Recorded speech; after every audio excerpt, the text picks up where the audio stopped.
तो जैसा कि आप सबको मालूम है कि जो ये हीट वेव है, हीट वेव का जो तात्पर्य होता है, हीट वेव यानी एबनॉर्मल इंक्रीज, एकदम से टेम्परेचर जो 40 डिग्री के ऊपर बढ़ जाए किसी भी एरिया में, उसको 3 दिन से ज्यादा हो अगर वो, तो उसको हीट वेव कहा जाता है। ये नहीं कि आज एकदम से टेम्परेचर बढ़ा। हीट वेव का मतलब 40 डिग्री से अचानक तापमान बढ़ना और 3 से 5 दिन या उससे ज्यादा को रहता है तो हीट वेव होता है। हीट वेव इस समय नॉर्थ इंडिया में सबसे ज्यादा हो रहा है, और भी पूरे विश्व में जगह जगह हीट वेव होता है। और ये हीट वेव का मुख्य कारण होता है कि हाई ऑल्टीट्यूड का प्रेशर जो होता है, उस प्रेशर के कारण जो नीचे का तापमान है वो चेंज नहीं हो पाता है, सर्कुलेशन नहीं हो पाता है, जिसकी वजह से एक भट्टी की तरह वो एरिया बिल्कुल जलने लगता है, एयर सर्कुलेशन नहीं होता है। जैसा कि आप सबको ज्ञात है कि इस समय पहले बंगाल की खाड़ी से जो हवा आ रही थी, जो बीच में हमारा नौतपा था, इस बार नौतपा थोड़ा ठंडा गया। वो इसलिए क्योंकि बंगाल की खाड़ी से ह्यूमिडिटी को लेके हवाएं आ रही थी जो कि सर्कुलेशन को चेंज कर रही थी। लेकिन इस समय थार डेजर्ट जो हमारा राजस्थान और पाकिस्तान में है, उसके प्रेशर, उसकी जो गर्म हवाएं, उनके सर्कुलेशन की वजह से एक हाई प्रेशर नॉर्थ इंडिया में, ना केवल उत्तर प्रदेश, बिहार, झारखंड, उत्तराखंड, दिल्ली, पंजाब, गुजरात, कुछ हद तक मध्य प्रदेश, हरियाणा, ये सारा एरिया एक हाई प्रेशर में डेवलप हो गया, जिसकी वजह से ये हीट वेव आ गई है। अब इस हीट वेव में एक हीट इंडेक्स भी होता है। हीट इंडेक्स होता है जो रिलेटिव ह्यूमिडिटी, यानी मरीज या शरीर का तापमान जो मनुष्य का होता है, उसकी रिलेटिव ह्यूमिडिटी से फॉर्मूला होता है, उससे बना के हीट इंडेक्स बनता है। यानी कि अगर अभी हमारा तापमान सपोज 44 डिग्री है, लेकिन हीट इंडेक्स इस समय 48 से 49 डिग्री जा रहा है, क्योंकि ह्यूमिडिटी कम है, टेम्परेचर ज्यादा है, तो शरीर का तापमान बढ़ रहा है। शरीर का तापमान बढ़ने के कारण बॉडी अपना मेटाबॉलिज्म नहीं कर पा रही है। इस मेटाबॉलिज्म ना होने के कारण बहुत सारी समस्याएं आती हैं। तो अभी वो ज्वाइन नहीं कर पाए, तब तक मैं अनुरोध करूंगा, पहले आपको हीट वेव के बारे में क्या लक्षण होते हैं, क्या समस्याएं आती है, हमारे सीनियर डायबिटोलॉजिस्ट डॉक्टर अनुराग मेहरोत्रा सर हमारे साथ हैं, मैं उनसे रिक्वेस्ट करूंगा कि वो इसके बारे में बताएं। थैंक यू डॉक्टर विकास। सभी पत्रकार बंधुओं को हार्दिक अभिनंदन। जैसा कि आप सभी को पता है कि हमारी शरीर में एक ऑटो रेगुलेटरी सिस्टम होता है जिसको कि होम्योस्टेसिस बोलते हैं, और उस शरीर की क्षमता होती है कि ठंड में अपने आप को एक्लिमेटाइज कर लेना। अगर ठंड बहुत ज़्यादा पड़ती है तो बॉडी ठंड के हिसाब से अपनी इंटरनल बॉडी टेम्परेचर को मेंटेन करती है। अगर गर्मी बहुत ज़्यादा पड़ती है, लू चलती है, तो बॉडी उसके हिसाब से अपनी बॉडी का टेम्परेचर मेंटेन करती है। ये क्षमता हमारे ब्लड में होती है। लेकिन जब बहुत ही अत्यधिक तापमान या बहुत ही अत्यधिक कोल्ड हो जाता है, कि एक्सट्रीम क्लाइमेट्स में आपने देखा होगा कि फ्रीज कर गए, जम गए, या बहुत ही गर्मी में लू से बेहोश होकर गिर गए, तो बॉडी का थर्मो रेगुलेटरी सिस्टम फेल हो जाता है। जैसे कि 104 डिग्री के ऊपर बॉडी का जब टेम्परेचर होता है 40 डिग्री का सेंटीग्रेड का, तो ये सिस्टम फेल होने की संभावना बढ़ जाती है, और उस केस में बॉडी अपने आप को एक्लिमेटाइज नहीं कर पाती है बाहर के टेम्परेचर के उस कंपैरिजन में, और वो हीट स्ट्रोक में चला जाता है। तो जब हीट स्ट्रोक होता है तो उसमें कुछ लक्षण ऐसे आते हैं कि तापमान शरीर का 104 डिग्री फ़ारेनहाइट हो जाएगा, 40 डिग्री सेंटीग्रेड, थकावट महसूस होगी, पसीना आना बंद हो जाता है। पसीना क्या करता है कि हमारी बॉडी को थर्मो रेगुलेट करता है, कि जब बॉडी अंदर से गर्म होती है तो अंदर का पानी बाहर निकल के हमारी स्किन को ठंडक देता है, जिससे कि बॉडी ठंडी रहती है। और जब वो पसीना निकलना बंद हो जाए तो बॉडी डिहाइड्रेशन की स्टेट में जाती है, शरीर का पानी कम होने लगता है, और उससे हमारे इलेक्ट्रोलाइट इम्बैलेंस भी हो जाता है, हमारे दिमाग का संतुलन बिगड़ जाता है, थकावट महसूस होती है, बेहोशी के लक्षण आते हैं, स्किन हमारी रेड हो जाती है, लाल, बिल्कुल त्वचा लाल हो जाती है, और हमारी धड़कन बहुत तेज हो जाती है। तो ये सब लक्षण हमारे देखे जाते हैं जब डिहाइड्रेशन की स्टेट होती है, स्ट्रोक की स्थिति होती है। तो ऐसे में हम जब पेशेंट बेहोश हो जाता है तो उसको या तो इमरजेंसी में या आईसीयू आजकल जो प्रचलन में है उनमें तुरंत शिफ्ट करके सब कपड़े खोल के और उनको ठंडी चादर से, ठंडे पानी से बिल्कुल ढक देते हैं, जिससे कि तापमान जो है वो ज़्यादा बढ़ने ना पाए, जिससे कि हमारा थर्मो रेगुलेटरी सिस्टम स्टेबलाइज रहे। और वो अगर एक बार बिगड़ जाता है तो फिर आने में हफ्तों लग जाते हैं। और अब हमें लगता है कि हमारे और भी विशेषज्ञ आ गए हैं, तो सब कुछ ना बोलते हुए मैं उनको आमंत्रित करता हूँ।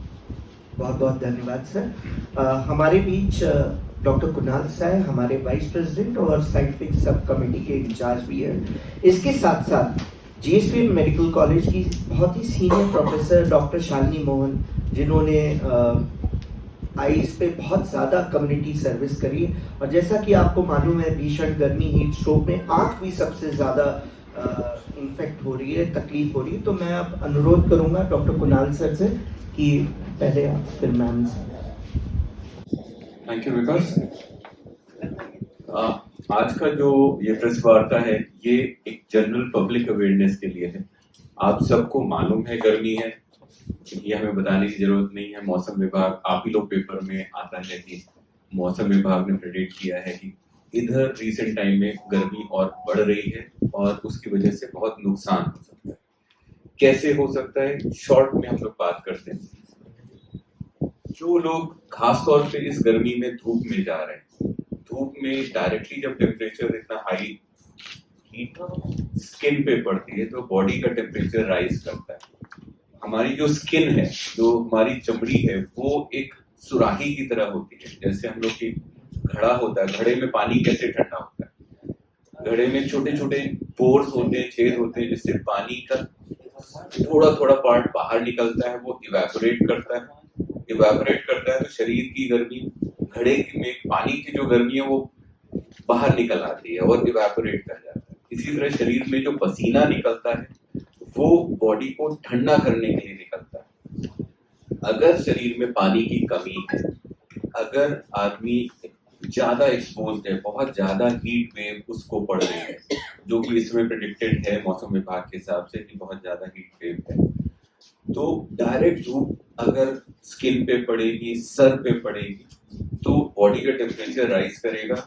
शरीर में अगर पानी की कमी होगी तो उसको कंपेंसेट नहीं कर पाएगा, बॉडी ठंडी नहीं हो पाएगी। बॉडी का टेम्परेचर इतना बढ़ सकता है कि ब्रेन का जो ऑटो रेगुलेशन है, ब्रेन का जो कंट्रोल है, वो डैमेज हो जाए। अगर वो डैमेज होता है तो ऑब्वियसली ब्रेन पूरी बॉडी का सेंटर है, अगर ब्रेन ही डैमेज हो गया तो आदमी बेहोश तक हो सकता है। बेहोश होने के पहले जो नॉर्मल लक्षण हैं, उल्टी हो सकती है, डायरिया हो सकता है, चक्कर आ सकते हैं, उसको बेहोशी होने लगेगी। ये सब लक्षण अगर किसी को हो रहे हैं तो इमीडिएट उसको सबसे पहली चीज, अगर होश में है तो उसे पानी का रिप्लेसमेंट करना है। पानी का रिप्लेसमेंट के साथ साथ उसको ये ट्राई करना है कि बॉडी ठंडी हो, भले वो एक नॉर्मल कपड़ा पहने, सर ढके, नहीं तो गीले कपड़े से पूरी बॉडी को अपने पोंछ ले, पूरी बॉडी को कवर कर ले, उससे ही बहुत बहुत फर्क पड़ जाएगा। इन केस वो बेहोश है, वो ओरल इंटेक नहीं कर पा रहा है, उस केस में हम लोग यहाँ तक कि जैसे अभी डॉक्टर अनुराग घोष बता रहे थे कि पूरी चद्दर, गीले चद्दर से उसको कवर कर देते हैं, बर्फ से भी कर सकते हैं, और इन्फ्यूजन दिए जाते हैं ताकि पानी की जो नेगेटिविटी हो रखी है, नेगेटिव है पानी, शरीर में पानी कम है, उसको हम लोग कवर कर सकें। और बहुत सारी जो अलग अलग दवाइयाँ जो देनी होती है वो उस हिसाब से, कंडीशन के हिसाब से हम लोग डिसाइड करके देते हैं। लेकिन बॉटम लाइन, मेन चीज पानी की कमी नहीं होनी चाहिए।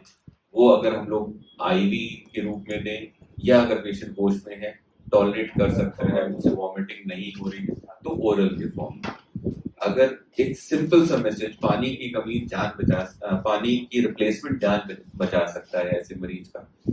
इसीलिए एक लास्ट एंड फाइनल सेंटेंस, कोई भी पेशेंट, हम लोग के कोई पेशेंट होते हैं, हम लोग यही एडवाइस करते हैं, अगर गर्मी में जा रहे हैं तो सर से लेकर पाँव तक जितना हो सके कवर करके चलें, और पानी पी के ही बाहर निकलें।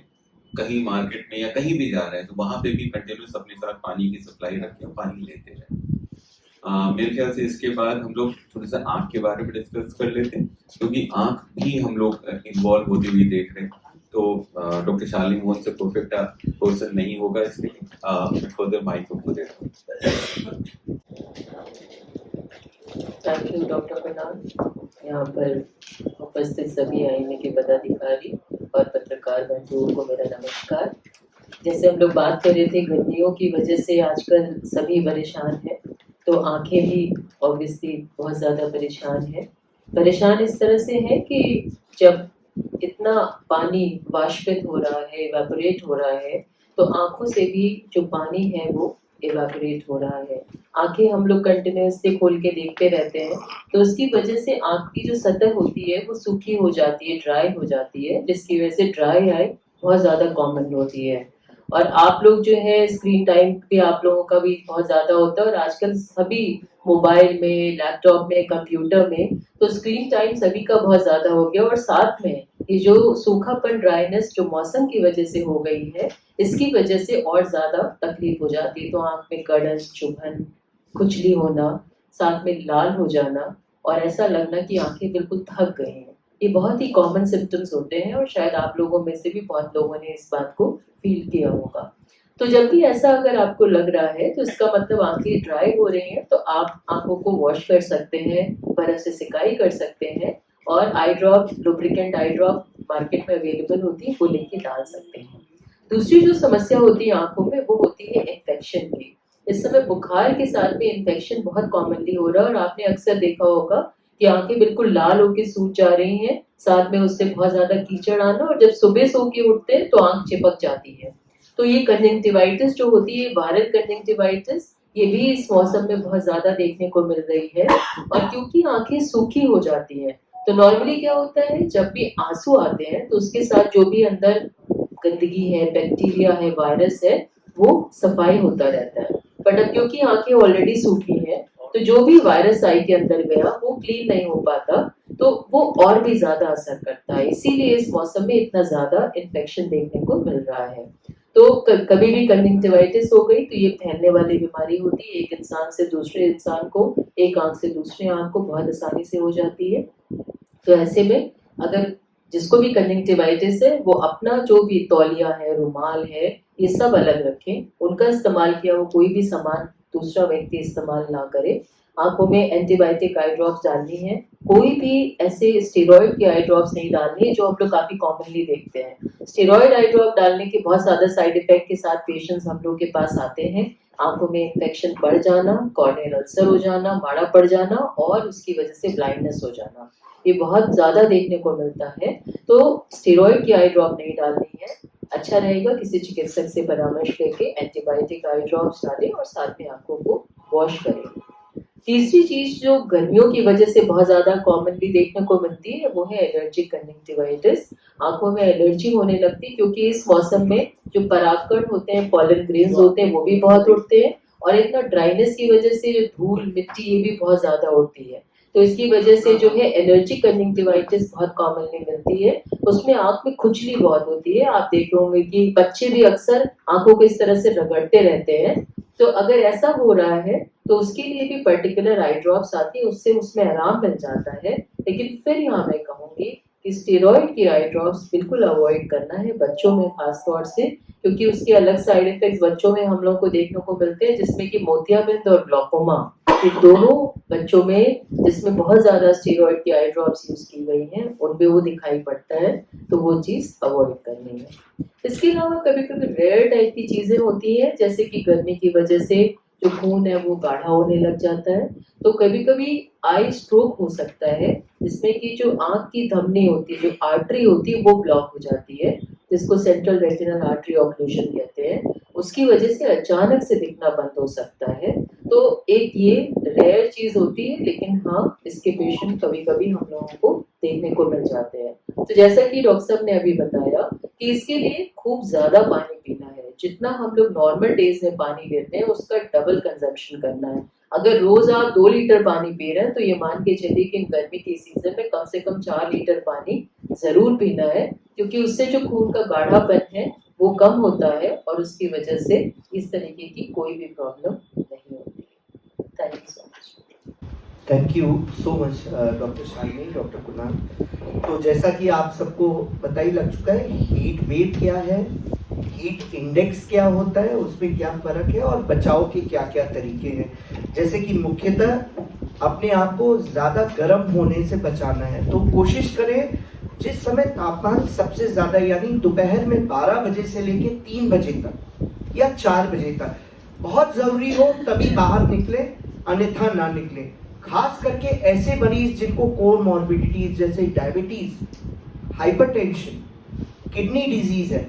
मैंने आपको बताया कि जब तापमान ज्यादा बढ़ जाता है तो बॉडी का मेटाबॉलिज्म बिगड़ जाता है, हार्मोनल चेंजेस भी आने लगते हैं। तो कई बार ये जो डायबिटिक के पेशेंट होते हैं, बीपी के पेशेंट होते हैं, इनका बीपी वगैरह भी फ्लक्चुएट होता है। तो अपना ब्लड प्रेशर, अपनी शुगर की दवा अपना टेस्ट करने के बाद ही लें। इसके अलावा जो शरीर को गर्म करने, जब तापमान ज्यादा होता है तो उसको ठंडा करने का तरीका सबसे अच्छा है, क्योंकि मैंने आपको बताया था ह्यूमिडिटी इस समय कम है, तो सर्कुलेशन में आपको तापमान अपना कम करने के लिए पानी, रिहाइड्रेशन में आप मट्ठा, लस्सी, जूस घर का बना हुआ, राइस वाटर होता है। जो बुजुर्ग या जो जिनके लिए बहुत जरूरी है बाहर निकलना, वो ORS का घोल बना के अपने साथ निकले, जिससे थोड़ी थोड़ी देर में ORS पी लें। अगर बहुत मजबूरी है बाहर जा रहे हैं तो अपने सर को ढक के रखें, आंखों में चश्मा लगा के रखें और अपने हाथों की सफाई भी जरूर करें आंख, नाक, कान को छूने के पहले, क्योंकि ये गर्मी का मौसम है, हवा भी बहुत चलती है, तो बैक्टीरियल इन्फेक्शंस का भी बहुत खतरा होता है। खास करके हाई प्रोटीन डाइट जिससे और टेम्परेचर बढ़ता है, जैसे आपका नॉनवेज फूड हो गया, अंडे हो गए, इन सबको भी इस मौसम में अवॉइड करना चाहिए। अल्कोहल, स्मोकिंग को अवॉइड करना चाहिए। तो जो हीट स्ट्रोक है उससे हम पार पा सकेंगे। हीट वेव इस समय जैसी उम्मीद करी जा रही है कि अभी 4-5 दिन तक और रहेगी, तो आपके माध्यम से जनता से यही अनुरोध है कि बहुत जरूरी हो तभी निकले तो अपने खूब पानी पी के निकले। अगर दिन में 3 से 4 लीटर पी रहे हैं नॉर्मली, तो वो बढ़ा के 6 से 8 लीटर पानी पिए और अपने सर को, अपनी आंखों को ढक के रखें। यहाँ पे 2 पॉइंट्स मैं ऐड करना चाहूँगा। कुछ पेशेंट्स ऐसे होते हैं जो पेशेंट ऑलरेडी हैं, खासतौर में बीपी के, हार्ट के और किडनी के, उनको हम लोग कई बार कुछ मेडिसिन देते हैं जिनसे एक्स्ट्रा यूरिन होती है। ठीक है, यूरिन में ऑलरेडी उस दवाइयों की वजह से पानी और नमक निकल रहा है। कई बार पेशेंट कहते हैं हम ठीक चल रहे थे इसलिए हमने डॉक्टर को कई महीने से दिखाया नहीं। हम लोग सिंसियरली सजेस्ट करते हैं कि ऐसे पीक सीजन के अगर पहले ही अपने डॉक्टर से संपर्क जरूर कर लें, क्योंकि ये वाली दवाइयाँ हम लोग को सीजन के हिसाब से चेंज करनी होती है। अगर आपको डायबिटिक हम लोग कहते हैं जिससे पानी और नमक निकलता है यूरिन के रास्ते, इस समय अगर हम लोग दवा से पानी और नमक निकाल रहे हैं, साथ में स्वेटिंग में पानी और नमक निकल रहा है, तो ऐसे पेशेंट के डिहाइड्रेशन में जाने के चांसेस बढ़ जाएंगे और ये पेशेंट पानी की कमी से कॉम्प्लिकेशन में जा सकता है। इसीलिए मैंने आपसे कहा था कि ORS का घोल बना के रखें, खास करके डायबिटिक, हाइपरटेंसिव मरीज, क्योंकि आपके शरीर में शुगर का लेवल और इलेक्ट्रोलाइट इम्बैलेंस होने की संभावना है। सर आप एक चीज और बताना चाहेंगे, बहुत प्रोमिनेंट है आजकल, बच्चे और यंग एडल्ट्स हमारे जिम जाते हैं, लेडीज भी जाती हैं। जिम में जब वो बहुत ज़्यादा स्ट्रेनस एक्सरसाइज करते हैं, तो ज़्यादातर जिम में आजकल मॉडर्न जिम में तो एयर कंडीशन लगे हैं, अपनी बॉटल भी कैरी करते हैं, लेकिन कई बार ऐसा होता है कि AC नहीं होता है, AC फेल हो जाता है और ट्रेडमिल पे बहुत लंबी वॉक कर रहे हैं या बहुत स्ट्रेनस वेट लिफ्टिंग कर रहे हैं, उस केस में भी कंटिन्यूस हीट जनरेट होती है और स्वेटिंग होती है। तो ऐसे केस में भी प्रॉब्लम हो सकती है, तो उसमें भी पानी और इलेक्ट्रोलाइट्स का आप सेवन करते रहिए और बीच बीच में गैप करते रहिए, थोड़ा सा रेस्ट करके फिर एक्सरसाइज करिए, कंटिन्यूसली मत करिए। यहाँ पर एक बात मैं और जोड़ना चाहूँगा कि ये बड़ी भ्रांति है कि सिर्फ बाहर निकलने वालों को ही स्ट्रोक होता है या यंग पब्लिक जो बाहर है उसको होता है। हमारे बुजुर्ग वाद, जो लोग चलने में असक्षम होते हैं या जिनके मूवमेंट कम होते हैं, वो एक कमरे में पड़े रहते हैं जहाँ पे प्रॉपर वेंटिलेशन नहीं होता और उनमें भी हीट स्ट्रोक के चांसेस बहुत ज़्यादा होते हैं। स्वेटिंग ज़्यादा होती है, पसीना ज़्यादा होता है और उतना इलेक्ट्रोलाइट रिप्लेसमेंट नहीं होता। हमें ऐसे में अपने उन बुजुर्ग वालों का बहुत ख्याल रखना पड़ता है। बाहर निकलने वाले तो अपना ख्याल रख लेते हैं, लेकिन जो घर में बुजुर्ग वाल हैं ये निगलेक्ट होते हैं। दूसरा, नवजात शिशु, छोटे बच्चे। हमारी एक बहुत बड़ी जनसंख्या है जिनके घर में प्रॉपर वेंटिलेशन नहीं है, या उनके यहाँ पे बच्चों को उतने उसमें नहीं रखा जा सकता कि उनको प्रॉपर वेंटिलेशन मिले। उन बच्चों में भी डिहाइड्रेशन और हीट स्ट्रोक बहुत होता है। ये नवजात शिशु 2 दिन 4 दिन के बच्चे भी 104 डिग्री बुखार के साथ होते हैं, तो उनको भी हमको वेंटिलेशन और उनका हाइड्रेशन का ख्याल रखना होता है। दूसरा एक इशू और भी होता है गर्मियों में कि कटे हुए फल बाजार में बहुत उपलब्ध हैं और लोग फलों के साथ फलों के रस का सेवन भी बहुत करते हैं। ये लोग भी, ये मेरे हिसाब से ये रोग के जनक हैं। कटे हुए फल और ये रसों से, जो ठेले का रस है, इससे डायरिया बहुत ज़्यादा होता है। ऐसे मौसम में जब इतना हीट स्ट्रोक हो, हमें कटे हुए फल ठेलों से नहीं सेवन करना चाहिए और रसों का भी सेवन नहीं करना चाहिए, चाहे वो गन्ने का रस हो चाहे किसी तरीके का रस हो।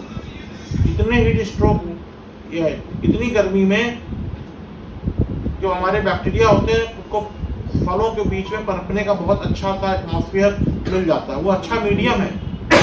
हमें कटे हुए फल का सेवन नहीं करना चाहिए, रस का सेवन नहीं करना चाहिए। अपने बुजुर्गों का भी ख्याल रखना चाहिए, अपने बच्चों का भी ख्याल रखना चाहिए, उनके प्रॉपर हाइड्रेशन और वेंटिलेशन का ख्याल रखना चाहिए। सर का मतलब ये है बाजार के कटे हुए फल, घर का नहीं।